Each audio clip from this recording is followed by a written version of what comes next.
સુરતમાં પોલીસને બાતમી આપીને પકડાવી દીધાના વહેમમાં બે યુવક ઉપર 4 ઈસમોએ જીવલેણ હુમલો કરતા સારવાર લેવાની નોબત આવી પડી।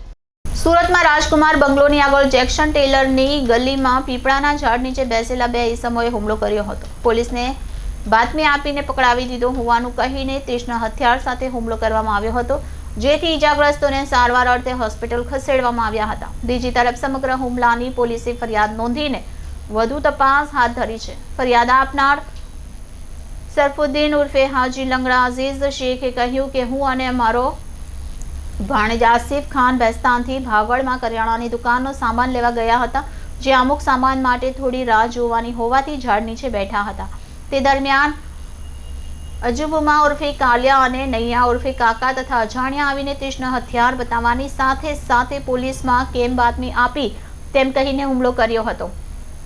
ટીકાપાટુના માર મારવાની સાથે કપડાં પણ ફાડી નાખ્યા હતા। જોકે લોકો ભેગા થઈ ગયા હતા, જેથી હુમલાખોરે કહ્યું કે ફરી જો નવસારી બજારમાં દેખાયા તો તમારું મર્ડર કરી નાખીશું। ધમકી આપીને તેઓ નાસી ગયા હતા। બાદમાં 100 નંબર પર ફોન કર્યો હતો। કપડાં પણ હુમલાખોરોએ ફાડી નાખ્યા હતા।